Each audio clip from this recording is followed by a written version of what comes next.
about right now is the pre-production.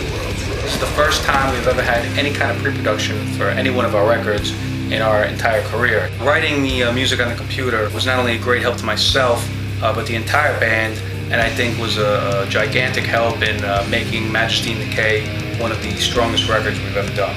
So what we're going to do is give you an idea of how the pre-production sounded and somewhat looked on the computer, and compare that with the end result on the album. You'll be able to see the differences and some of the similarities.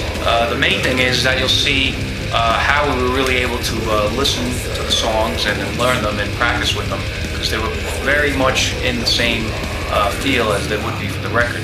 This is the basic setup. I have the two external hard drives, my pod going into the computer and into the program itself. So here basically we have the entire album in pre-production. As you can see, it's a number of waveforms that come together to make one song after the next, basically on one long timeline. I'm sure many of you are familiar with this, but there might be some of you out there that aren't, and this is basically what it looks like. So you have your guitar tracks, which are 1 through 4, have the main rhythms and then alternating rhythms and extra overlays, and then we have the lead tracks as well as the drums at the bottom, and then eventually the click track or metronome. So what I'm going to do is give you a little bit of comparison of what we do with pre-production and how ultimately the album came out, where you can see that a lot of the essence and feeling and parts were there as far as the music goes, and you can see obviously what was done in Steve enhancing the parts on the drums and bringing the drums to life, so to speak. We're going to start off with track 1, which became A Thunderous Consequence. That was the first song that was written, and kind of sounded something like this. As you can see, we have sounds like pretty much all the instruments in there. I have you got your two main rhythms came in, the first alternating rhythm, and now another alternating rhythm, and they kind of go back and forth. I spread it over these 4 tracks this time, but on the album I think just used the 2 guitars and did the different parts. And of course you got the lead coming in here, so you got 2 rhythms, the drums, and now a lead coming in. So for the most part, this is kind of what Steve had to practice to, which is great. It really gave him a real good idea of how the song should sound and kind of what we were looking for in the beats. But of course, I think he, definitely enhanced on a lot of that stuff.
unique style, and he brought a lot to the music.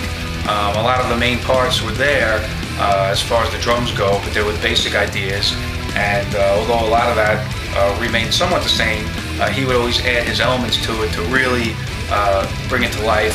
And a lot of times he would change things around a little bit, or if not, sometimes more, which really made a lot of the parts stronger and more interesting. Steve has a very unique style that really has a lot of feeling and emotion in it, just like the music. So he adds a lot of different things that I think is unlike a lot of drummers out there. And I think he did a phenomenal job on the record, and he really brought a lot of great aspects to it. Pre-production also helped Ross with the vocals a lot. While we were working on other things in the control room, Ross was able to take that pre-production and go into one of the isolation booths and rehearse his vocals on the songs that the lyrics were done on, and at least get a feel for his vocals and how he was going to do them in the songs, which was a great help to him. So once he went in there to do the vocals and record them for real, he was pretty well prepared.